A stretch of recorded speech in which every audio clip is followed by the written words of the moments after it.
Good morning, everyone. Yes, welcome to a very special time for the EV show by Ludicrous Feed. I am Tom, your host, this morning at 10 a.m. Today is Wednesday, the 14th of January, 2026. We are hosting at a very unusual time because we have a very special guest with us this morning from the United States. So looking forward to chatting with Larry Evans from Technica later on as he recaps his experience at the CES show, the Consumer Electronics Show in Las Vegas recently. So stay tuned for that very shortly as we introduce Larry. But before we do that, let's, as always, welcome our co-host for today. And that is, of course, Riz Akhtar from Carloop. Hello, Riz. How are you? Hey, Tom. Good to be on. Very special time. We're going to learn lots of cool things of what's been happening at CES and, just general EV scene in the US, which we don't get very often to talk about. So yeah, looking forward to this one. Yeah, thanks for joining us, Riz, in a morning. I know it's business hours for you, and good that you've got the Spectre there on hand to chill out in while we're chatting. Well, let's first of all thank our sponsors for the show, of course. Thank you to Riz and Richard from Carloop. Thank you that you're empowering Australia's EV revolution with data. And also thank you to PowerShop as well. $100 sign-up credit for new customers for their EV day and EV night plan. Check out the link in the video description below. One more thing too I wanted to promote is the Everything Electric show in Sydney that's coming up very, very soon in about 6 weeks' time, 6th to 8th of March at Sydney Olympic Park at Homebush Bay. This is the premier, I think the premier EV show in Australia at the moment. So this is the one to attend if you're going to attend one this year, and Melbourne, of course. So check out Everything Electric in Sydney. And Riz and I will be there, of course, and lots of other people you might know from the EV world very soon. All right, I sort of promoted Larry coming on the show very soon, but let's just say hello to some of our regulars who've joined us at 10 o'clock on a Wednesday morning. So hello to John, thanks for joining us, and thank you to DWA. Thank you, Richard, I can see there. Slightly smoky Melbourne, yes, thinking of you in Victoria there with your bushfires, so stay safe, everyone. Hello to also Kevin. Hello to For the Burbs as well. Nice of you to join us. All right, let's welcome, as I said earlier, Larry Evans from CleanTechnica, joining us from which part of the world today, Larry? So right now I'm in Jamaica. Usually I'm based in New York, but straight from CES, I went to Jamaica, overnight flight to another connecting flight, made it here for family vacations, which just so happened to fall immediately after I left CES. So trying to catch up, relax. CES is absolutely overwhelming in every way, shape, or form, emotionally, mentally, and it's good to get a little bit of time away to kind of regroup and get all of the calluses and blisters on my feet healed up and let my voice recover a little bit and kind of organize my thoughts. So it's been a great trip. Well, first of all, thank you for joining us at I think it's about 6 o'clock in Jamaica at the moment, isn't it, where you are? So yeah, thanks for joining us before you head off to dinner, of course. But I'm sure our viewers will be very happy to hear from you. But just to set the scene, CES, for those of you who don't know, all three of you in the world, CES is the largest consumer electronics show, I guess, in the world. It regularly gets about 150,000 people per year, hosted in Las Vegas this time of the year every year. And I believe 2026 was the largest post-pandemic attendance so far, which is really good to see. Did that feel that way, Larry, when you were there? Did it feel big and busy? So it's my first CES, and it felt absolutely overwhelming. On my feet, 14 hours a day, kind of nonstop, trying to visit and talk to as many people as possible. And I didn't even make it to every convention hall. It's an amazing event, and I just wrote an article about like Tesla getting off track and going off on all these technology tangents. You walk around there, it's very easy to go on technology tangents that go far away from clean technology and EVs. So it's a practice in maintaining focus and endurance to get through the show. Now, before we get into what were your highlights from the show, and obviously from an EV point of view. You've been to Auto Guangzhou, and that, by the way, everyone, this is where me and Larry met in Guangzhou about 2 months ago. Xpeng were kind enough to invite us. We met in Guangzhou, did their tour, and also we obviously saw the Auto Guangzhou show. And Auto Guangzhou, just to set the scene for those of you who've seen my videos, that show got 800,000 people going through their doors over, I think it was 4 or 5 days there. And Auto Shanghai earlier last year was about 1 million visitors. So, huge scale. And Larry's been to both now. So how did the CES vibe compare to the Guangzhou vibe? So due to the scale of EVs and cars in general, the booths are much larger at Auto Guangzhou, and they're very crowded. It's a lot of people because the booths are smaller. A lot of the times you're dealing with software companies. Sometimes you're dealing with larger EV companies, but overall, the booths are smaller. There are a lot more of them.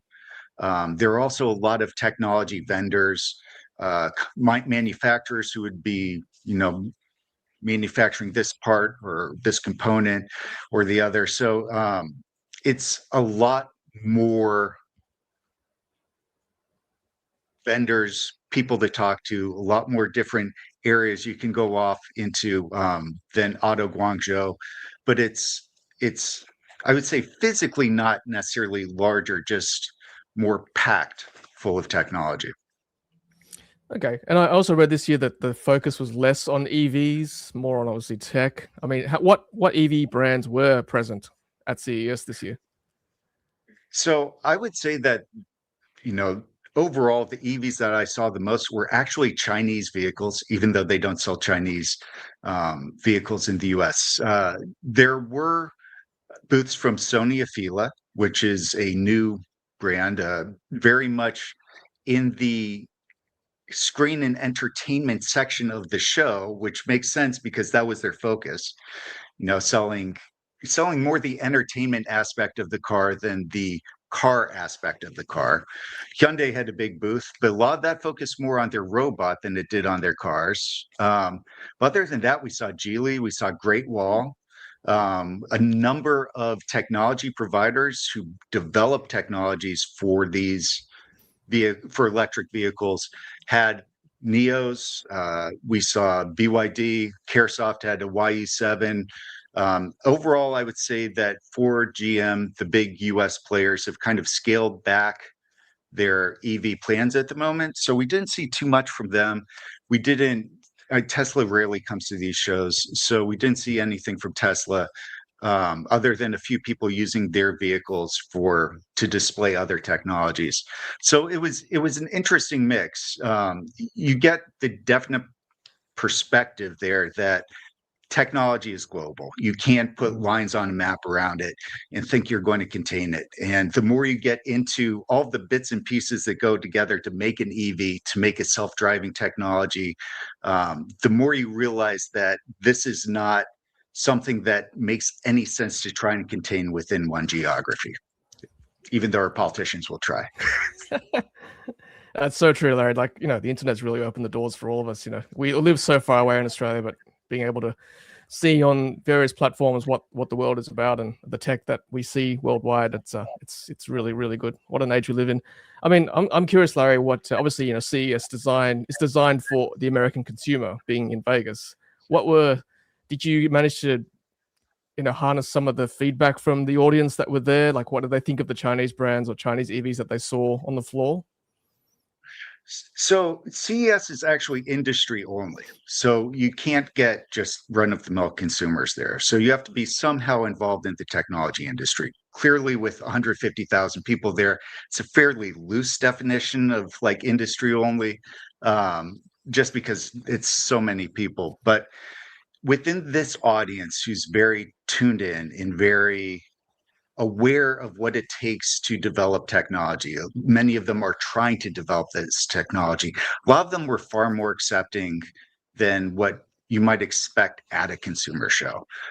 Overall, Geely had one of their vehicles, and I forget the model number itself, but it's their 4-passenger super luxury MPV with marble and the massive screen in there and the reclining seats. And it's $120,000 US in China, but that's S-class money for something that's just so over the top that people have a hard time comprehending it. I was at the CareSoft booth. I was talking to them quite a bit. And CareSoft is a company that tears down vehicles and provides reports to manufacturers. And you just look at that vehicle and you talk to people there, and everything that people touch, everything that where they see value is extremely well executed. And even people who don't want to admit it, once you interact with that, I mean, Jim Farley, head of Ford, didn't want to admit that the SU7 was a tremendous vehicle.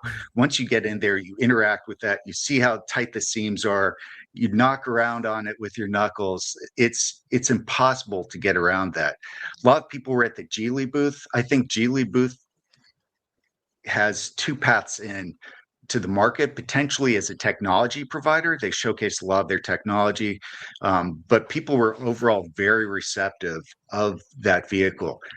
Great Wall was there, and Great Wall didn't just show EVs. They showed this 4-liter V8 in kind of almost like a throwback part of the industry, which is Great Wall overall is a little bit of an outlier in the Chinese market, along with Chery. But you got people had kind of mixed results on that, but very kind of accepting of the technology once they got to get their hands on it.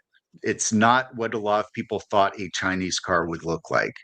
And we have experienced this. I think a lot of people in our market have this idea that's portrayed in the media about what a Chinese car is like. Then when they touch it, feel it, get around it, they see that's tremendously different than what they thought.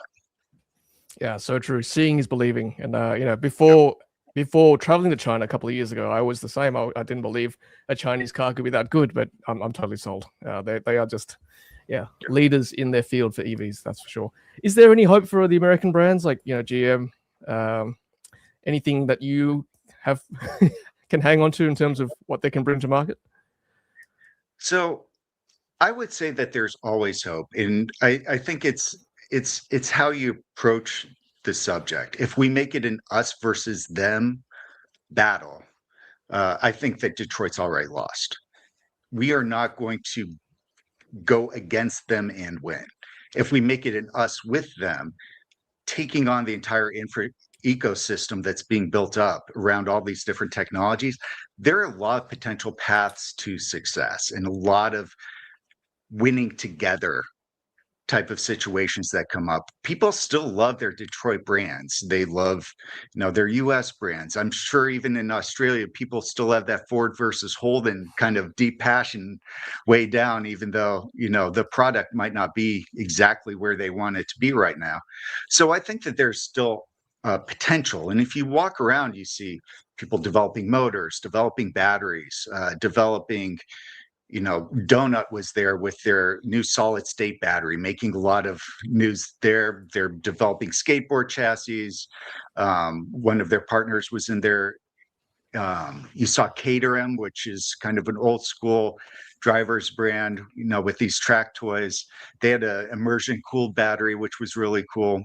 There's many ways that you could potentially still have a Western brand be very competitive and have a meaningful product. But I think if we try and do it on our own, it's just going to be too difficult.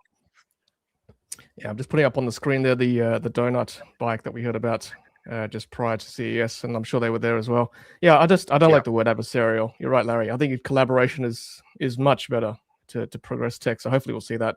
And as you said earlier, we'll transcend political boundaries too. Guys and girls in the audience, send some questions towards Larry if you anything you want to ask about specifically about CES. And Riz, feel free to jump in as well for any questions you've got. Cool. Larry, this is pretty fascinating. First CES there. Now, CES for cars hasn't really been a big thing, but last year Zeekr had a whole booth, and we worked pretty closely, Tom and I, with the Zeekr team here in Australia, having visited some of their factories and seeing what they're doing. So they had a pretty big presence on the floor, and this year with Geely. do you think that we're going to see more and more of these large Chinese brands? GWM, you said, was there. I saw a photo of the CTO that was at CES, GWM CTO as well. So she was here in Australia only a couple of months ago. So it's quite interesting to see how these global ambitions are going. But do you feel we're going to see more and more of these larger brands, maybe BYD having their own presence there? Yeah, I think BYD especially because not only do they, I, I mean, BYD makes Apple iPads and they make, the chassis for iPhones, and they make a number of the other consumer electronic devices that you're already buying, whether people realize it or not. They also have energy storage applications, and just even from an enablement of the EV ecosystem perspective, I think it makes tremendous sense that they could be there. Geely has the advantage that they own Volvo and they have a factory in the US. And because of that, they have a path into the market. But the more consumers see this, and I have this kind of ongoing column about like, you can't buy this America, showing people all this stuff that they can't buy. The more people see what's possible, I think that a number of these Chinese makers might start, getting in there, showing people what's possible. It is also a very international crowd. So there are a number of Chinese people there, a number of Korean people, Europeans. It's not just Americans there, even though it's a US based show. But like this audience seeing what's in there, Geely was showing off, some of their LiDAR units and some of these things that they could be selling and supplying to other manufacturers. I think BYD especially has a number of technologies they could be supplying. Even if we don't see BYD brand, we could see that. I know Xiaopeng is doing a lot of work with their, self-driving technologies. They're developing products for Volkswagen. We could see that technology in the market faster than we could see their brands. That's quite Yeah. fascinating because as it appears that John McElroy from Autoline got a scoop from the Ash from Geely, who was there, that they firmly believe they will be in the US market in the next 3 years. So it's quite interesting to see how fast Geely and these brands are moving. It's exciting time. Yeah, it's politics that's holding it back. It truly is politics, and it's very odd politics where you have very educated, like fairly liberal-minded people in the tech scene who really want this free trade.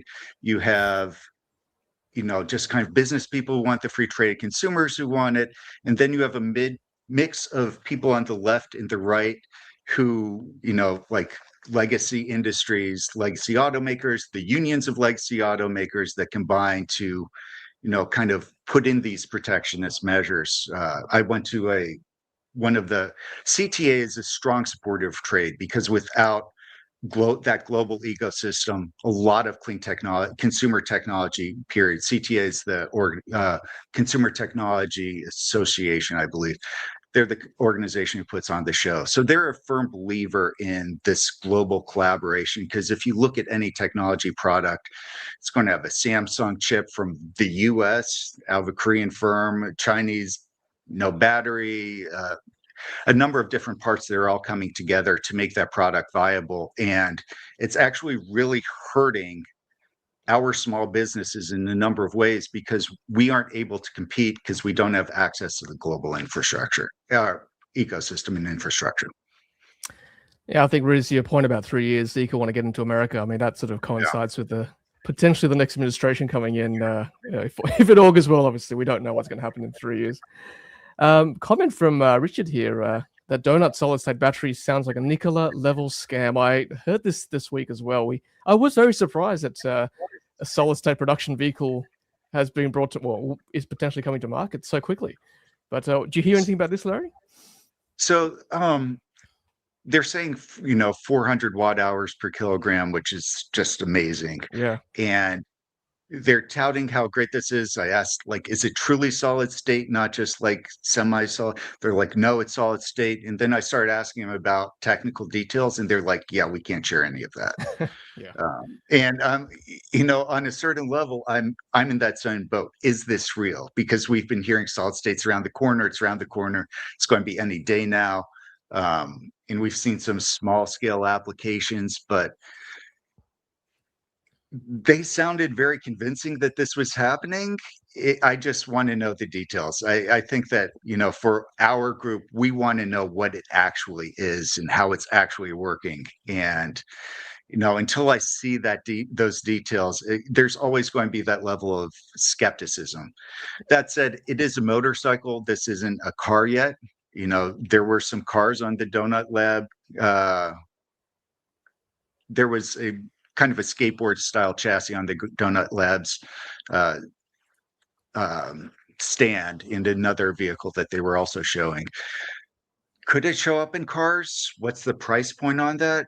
That's the other thing. It's, you know, evidently BYD also has solid state batteries in, you know, trial production for long-term testing. Is Donut actually going to have a cost-effective, market viable, durable automotive battery? Like, I sure hope so, but only time will tell. Yeah, I feel like, as you guys know, with the Chinese brands, it's very little lag time between promotion, advertising to production. You know, it's like very quick. Whereas I feel like brands like this, there might be a longer lag time between ever production, ever entering. So that's the difference, I So think. I think some of that has to do with the business model. Like, a lot of Chinese brands are trying to avoid Osborne effect. They're also trying to keep their competitors from kind of copying their strategy and trying to out compete them. Like, BYD is like, we're going to have to kind of keep a lot of this technology closer to us in order to avoid that happening. On the other side, you know, you look at CES, a lot of these people are trying to get capital, and that might be their true audience versus consumers. BYD has capital. They aren't trying necessarily to pump up the, you know, get a whole bunch of venture cap in to make this happen. They're really trying to win the market. So it's going to be a little bit different approach. That said, there's, I think it's Dream Vacuum was there with their Cosmera, which felt very much like a throwback to when, you know, Chinese EVs were just getting started, and was very much this kind of pie in the sky, looks like a Bugatti mixed with the something else. You know, I wish them well, but they're like, yeah, we're going to market this, when I talk to them, as a record breaker. We're just going to break all the records. And I'm like, how are you going to do that? Like, I mean, Porsche can tell you it's not the easiest thing to just walk in there and break all the records. So I once again, I wish them well. They're working on a new design. What they showed evidently is just a prototype, and they're working with a European design house on the next generation. But it very much felt like that kind of capital seeking presentation from that organization versus a ready for market vehicle. I mean, Larry, at the Guangzhou show, you would have seen the BYD U9 or Yangwang U9 Extreme that actually did shatter a lot of the speed records, and it was there for people to see. That, you know, that takes years, decades of dedication to do. Well, yeah, and I tell you what, the one thing that a lot of people aren't paying attention to with that is that's largely 3D printed in aluminum, like the extreme version of that, and the technology that goes into that, and developing that ability to make this platform, and, you know, make a refined vehicle that's, you know, like, if you sit in it, it's not like cobbled together supercars that we grew up with in the 80s. No, it's a comfortable, surprisingly large vehicle that, you know, is a fully developed product. And I think that somebody like Cosmere is going to have a hard time competing with something against that. And, you know, they just went from almost breaking the record to 3,000 horsepower plus, and, you know, they can keep doing it. Like, they have the resources to make it go even faster. So I think that this idea that I'm just going to walk into the market and break all the records. That's a tall order. I wish them luck. If they do it, congratulations. Man, it's a tough one. That's tough. Yeah, from what we've seen, and you know, like we have been spoiled by a lot of the new EVs. They're very comfortable, built so well. It's just a new standard really set by a lot of the Chinese brands for sure. Yeah. And you make a good point, Larry, about how funding is definitely part of the game for consumer or trade shows like this to get that venture capital. Whereas a lot of the Chinese brands obviously have that backing already. So that's a good point. Really good point. Yeah, Riz, that U9, what was it? The land speed record, almost 500 k's an hour top speed, wasn't it? 496, I think. Yeah. Unbelievable. Yep. Yeah, Larry, 500 was the tire limit, so they couldn't hit 500 without breaking the tire limit, like on That's paper. Right. So who knows? It could go even faster. I wanted to ask you, Larry, apart from EVs, just quickly to wrap up, like what were some of the other highlights from a sort of general consumer tech point of view? I saw a lot of dancing robots on the reels that I was watching. Yeah, so like going around the show, like you see a lot of robots. AI was kind of like a joke. Everyone's like, "Oh, it has AI in it. This is great." You know, like everything is AI. It's like digital a few years ago, where everyone put digital on everything. You know, the technology overall period, consumer, you know, the consumer aspect of like home entertainment stuff was fascinating. Very hard not to get distracted by that. The robots were everywhere. Everyone had one. Hisense had one. There was a line of almost an hour long to get the Hyundai booth to see the Boston Dynamics Atlas. You know, AGI Bot is a brand that I wasn't familiar with, but they are actually leading in sales right now. They're also helping a lot of other humanoid robots develop, and you know, they are really a company that I would keep my eye on. But once again, that's kind of distracting overall from, you know, the clean technology aspect. And I just wrote an article today about kind of keeping on pace and how Elon Musk's technology tangents with Tesla that kind of took him away from you know, the environmental aspects and the EVs have really seen massive amounts of competition. Like the idea that Tesla's going to walk in and it's going to be easy and they're going to have first mover advantage. They don't have first mover advantage. And the competition is amazingly fierce in these. It makes you wonder what would have happened if Tesla just focused on making EVs, and you know, where they would be today. Would the product be as relatively stale in the market, or would we see a completely different, you know, all that creativity and all those resources applied to EVs, where we would be today? It's fascinating. You know, in terms of self-driving, Waymo, Zoox, there were a number of different, you know, people offering robo-taxis, a lot of people offering not just self-driving systems, but components of that system from LiDAR, AGI training, you know, all of those pieces where you can see how somebody could put together a system that would move forward. Going back to EVs, the one thing I would say is the one EV that was probably the least focused on being an EV was the Sony Afeela, which was in the home entertainment section of the website. And you look at this $90,000 vehicle, and they really focus more on the entertainment and screens on the interior, barely mentioned any of the technical specs to it. In the show, it was a massive hit. Will it be a hit in the market is going to be a really tall order. When I saw it and I looked around it, it most reminded me of an IM from SAIC, which has all the screens, has like this entertainment focus to it, but also doesn't start in $90,000 US and go up to 120,000. A similar, you know, kind of Corolla-sized vehicle costs about 25,000 from IM, which is a more premium brand from SAIC, but you know, in a global market, I just have a hard time seeing this thing really catch on. It looks kind of bland, except for on the outside, except for this kind of display screen, which we've also seen on IM, where it shows different characters on the front screen. In our market, if we don't get a lot of options, it could be a good option. It could be all about the quality and the execution of this. You can look at it on paper and not really know how this is going to catch on. But outside of the place where everyone's focused on home entertainment, consumer electronics, is it going to perform as well? I think it's going to be a tough question for them. Honestly, it's not a bad looking vehicle, but we keep touching on the fact that these need to come to market quicker. We can't just have a long promotion time and prototype time, right? That's the problem with these brands. Yeah, and it's basically $100,000 car.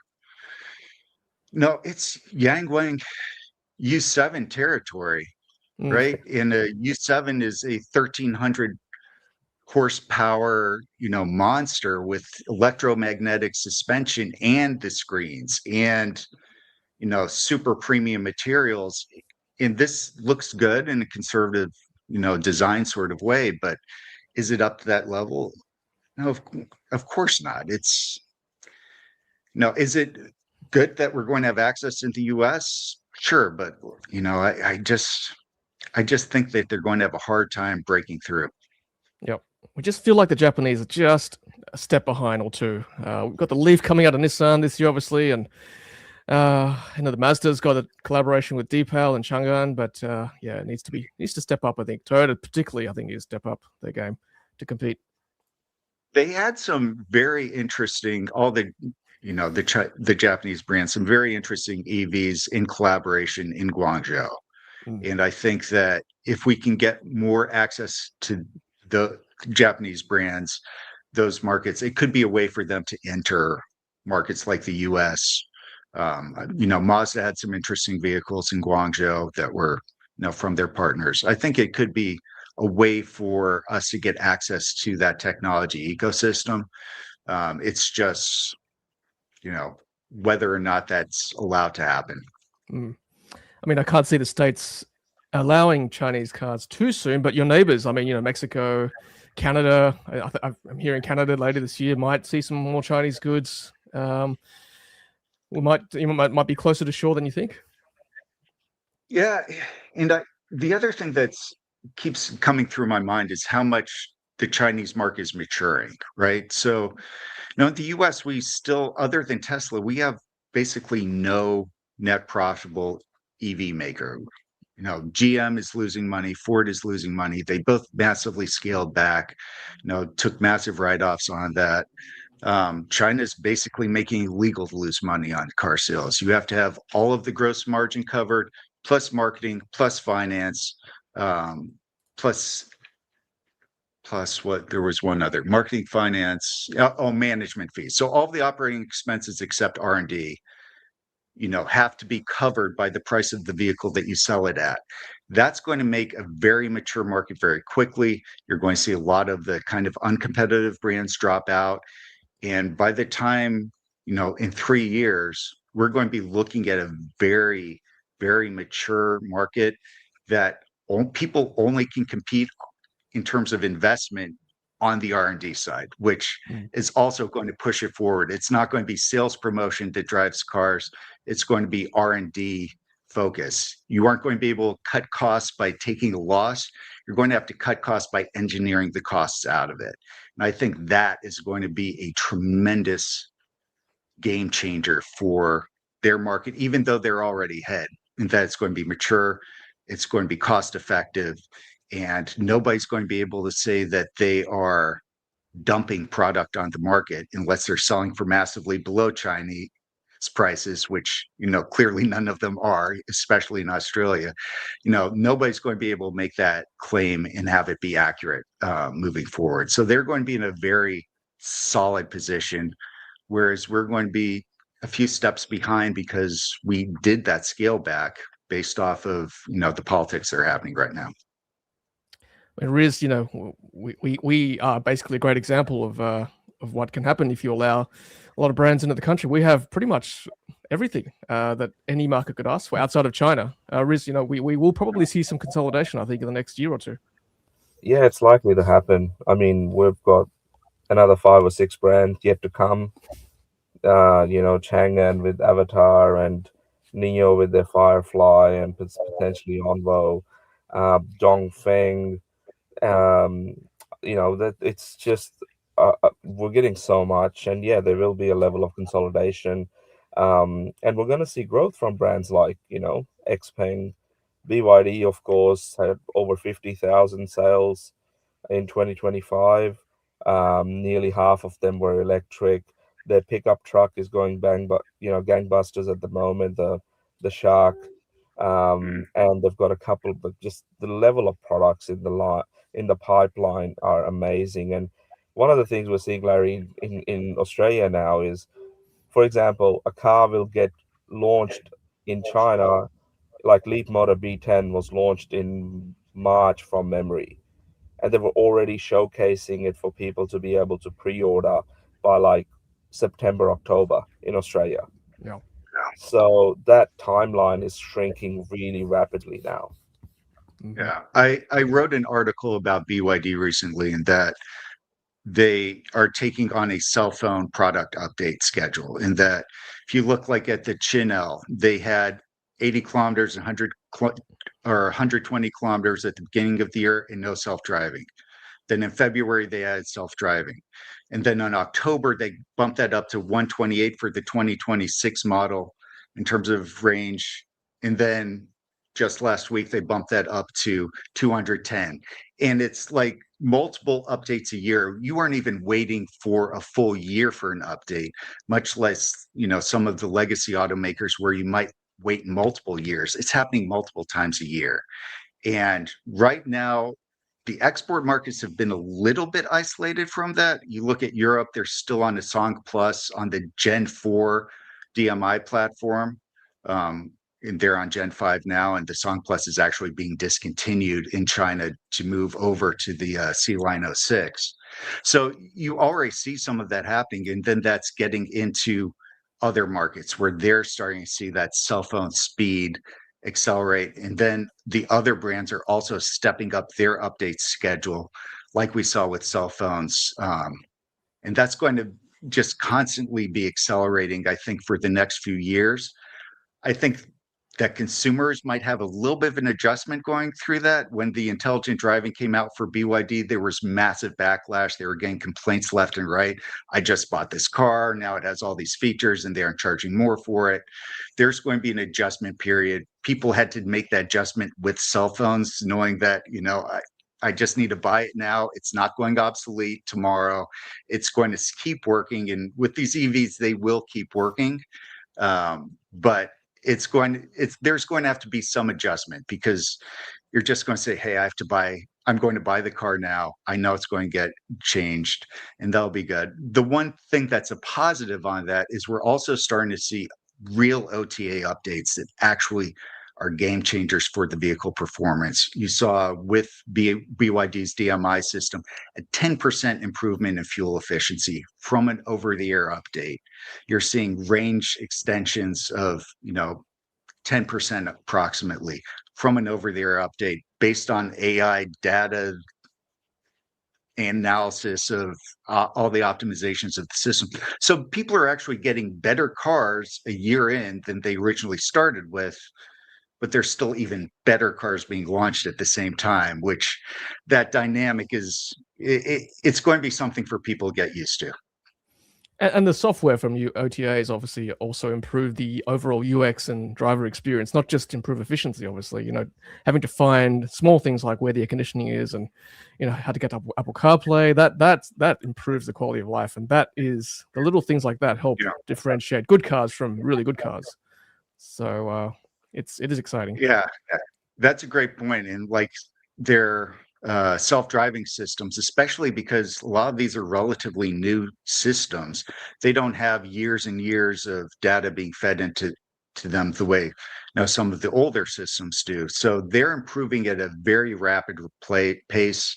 BYD's confident enough in their self-driving system in China to have level 4 on parking, which essentially means they take on responsibility for any accidents that happen during parking in terms of self-driving, which, part of that's like a lawyer argument going on there, but it's impressive that the technology is improving to that pace that they're willing to make those kinds of moves. And we saw, even when we test drove the P7 Plus, you could tell that system is learning very rapidly, and their descriptions and how it learns from different road conditions in different locations. It's amazing how fast that's moving. In that case, it seems to be learning on the fly in your specific vehicle before waiting for an OTA update to get there. And it's amazing how fast this is moving compared to what we would have thought was possible a decade ago. And Larry, you, me, and Joy, we test drove the P7 Plus with XNGP in Guangzhou 2 months ago. And before that, I'd only experienced FSD in Australia. And I was obviously very impressed with Tesla FSD, and I wondered how far ahead Tesla was in that game. But having sat in the P7 Plus with XNGP on board, I was, as I'm sure you were, very impressed at how good it was adapting to their local roads. And honestly, I can say head on heart, the Chinese are not far behind at all in that self-driving department, if at all even. Well, maybe not at all. I mean, first of all, it's a lot easier I've driven in Sydney. It's a lot easier to drive in Sydney than it is to drive in Guangzhou. I mean, you have scooters going in and out. Nobody uses turn signals. People merging across 4 or 5 lanes in one go. It's a lot more complicated than it is there. I find that the Xpeng system is much more conservative in terms of, like, it follows speed limits. It's not overly aggressive. It is a little bit more calming experience than Tesla. It'd be great to have them back to back on the same roads and the same experience, but the system is clearly learning very rapidly, and we saw the very first iteration of it, and I guarantee it's better now. Absolutely, yeah. It'd be great to see that product and other systems come to Australia to really, as you said, Larry, test them back to back. That'd be a great experience. Larry, I just wanted to thank you again for joining us today. I'm sure you've got exciting dinner plans coming up. So look, we'd love to have you back later this year, if that's okay with you. Yeah, I'd love to be back. And if you don't mind me putting in a quick plug for our show that's coming up. So we actually have an electric home show coming up in Hawaii, which, is kind of a good draw. It's relatively close to you guys. But that's going to be April 24th through the 26th. You can read more about it on electrichomeshow.com. And you can follow my articles on CleanTechnica.com. And I really appreciate the opportunity to be on the show. I'll be happy to be back. I can do other time frames other times, but thanks for being flexible on this during my vacation. I really appreciate it.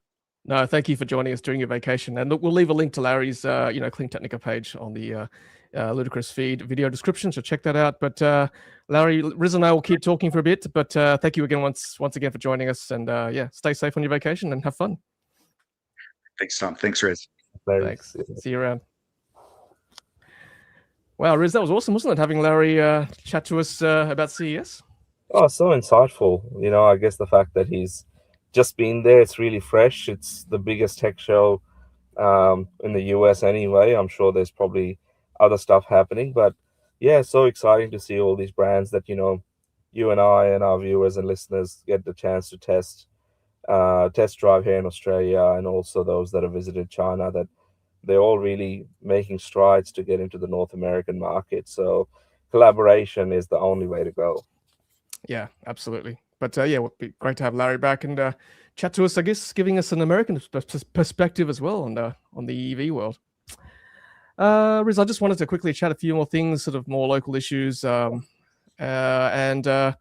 it's not really local, but this is your article in the Driven, and it's great to see the 7 GT. Obviously, this is a very sexy vehicle that we were drooling over at the recent auto shows in Sydney and Melbourne last year in 2025. But great to see this finally going international, and looks like Europe will be the first market to specifically, is it Belgium, the Belgium Brussels Motor Show that got to see this firsthand?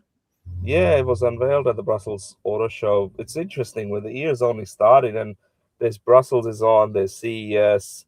There's probably not far before some of the Chinese shows kick off as well, but announced at Brussels, is heading into Europe.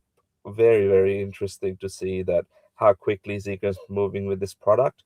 For our viewers' context, it first got into showrooms in China in April last year.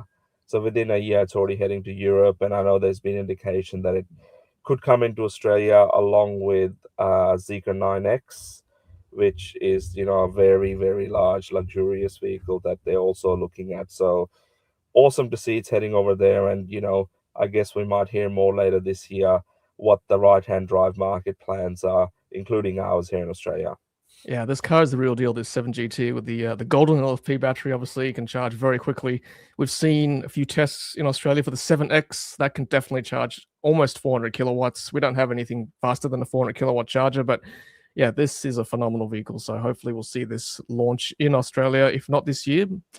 Well, hopefully this year. I don't want to hope for anything later, honestly. This has to come to market. I mean, Tom, you and I both saw the amount of interest around this car as well, like people getting in and out. Some people specifically attended the shows just to look at this particular car. So a lot of interest. The interior looks stunning, and I think, we need a wagon. We need to set the standard in Australia to say we can have electric wagons that are not over $200,000, such as the BMW i5 Touring. And the other one is the Taycan Cross Turismo. So if this would come in under 100 grand, I think there'd be quite a bit of interest for people that, let's say, not everyone wants an SUV.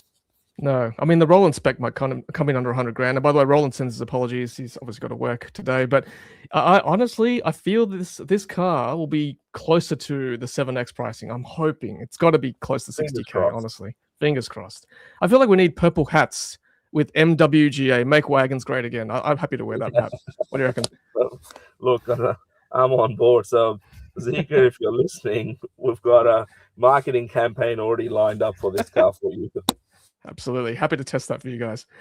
And just quickly, Zeekr sent me some info this week about the 8X. Look, we don't often plug in hybrids, but this caught my attention too. Look at the battery size on this thing for a plug-in hybrid, 70 kilowatt hour battery. That is bigger than some of the small to mid-size SUVs on the market, including like the Geely, even the Tesla rear-wheel drive Model Y. I don't think it's 70 kilowatt hours. So this is not a bad option for those who want best of both worlds.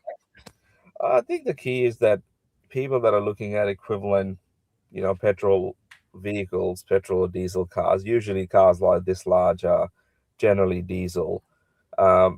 If this can be driven on, what's its petrol only range, EV only range, it would probably be around 200-ish. Yeah, you reckon? More? Hopefully more. Maybe a bit less. 150 to 200 kilometers real world range. And if you're getting that, then, that's enough for most people's daily driving. So WLTC of 230.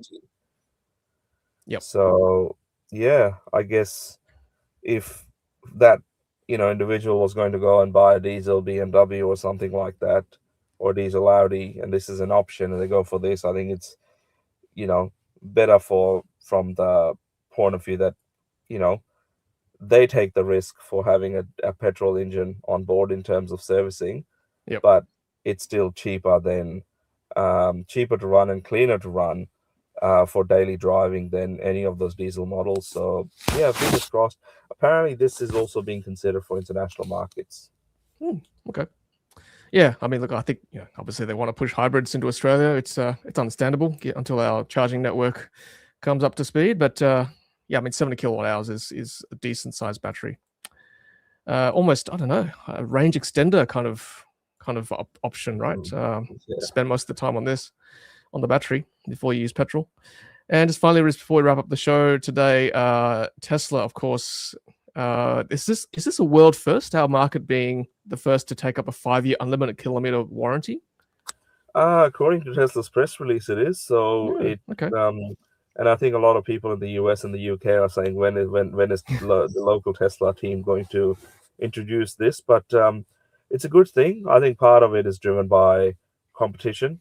No manufacturer decides one day they'll wake up and they want to extend warranty and take on more risk. Yep. So I think this is obviously very strategic in a sense to help Tesla bring their warranties closer to what some of the Chinese manufacturers are offering. Like BYD, I believe, from memory, is 6 years now, and the C-Line 7 is selling so well that it's giving Tesla a bit of run for its money, where they do need to up other incentives to encourage people. Of course, this only applies to cars that are purchased after the 1st of January. So there are some people in the camp who have purchased or taken deliveries of their vehicles at the end of last year who are wondering, well, what about us, type of thing. So this would be interesting. This transition happens every time a manufacturer makes these changes. But good to see Australia, world first here in Australia, 5-year warranty, unlimited kilometers for private use. And that is the key, right? Competition in this country is so strong now with EVs. We've got so many brands. It's really spurred the local team in Australia to increase or improve the warranty for customers buying Tesla. So that is the benefit, I think, of having so much competition. So we're certainly benefiting from that. A 5-year warranty unlimited is fantastic. Alrighty, well, look, Riz, I just once again thank you for joining us today at a very special time, of course. What do you got on for the rest of the day? Busy, I'm sure, in the Spectre. Thanks, Tom. I'm actually in East Toorak at the moment. We'll be attending the Kooyong Classics. There is an EV brand there who are sponsoring it, so I'll go and check out what they have to offer. I believe Kyrgios and a couple of other players will be on the court if they haven't already been. But we'll check that out, and then back to work, back to the grind, and looking forward to our next live stream, which I think will be in the evening next Wednesday. Indeed, yes. Next week we'll be back to our regular scheduled programming at 9 o'clock on Wednesday night. But thank you, Riz, for joining us, and also thank you to our audience who've joined us today. I'm seeing sort of 50+ numbers for a live stream on a Wednesday morning, which is pretty good, pretty encouraging. But if you're watching this on replay, thanks for watching this far, and also on audio podcast as well. And once again, thank you to Larry Evans from CleanTechnica for joining us today on the show, giving us his insights on his insights on the CES show recently in Vegas. So, and thank you, Tom, for making it all happen, because otherwise we wouldn't get insights from Larry if you hadn't ran into him in Guangzhou. And it's lots of awesome contacts we have globally, which is awesome, and you're gonna only really find them on the Ludicrous Feed. That's right. No, Joy and I had a great time hanging out with Larry in Guangzhou. So great company, great travel companion too. Alrighty, well, thanks for joining us, everyone. Thank you, Riz, and we shall see you next Wednesday night on the show. Thanks, Riz. Have a good day. Thanks, everyone. See you later.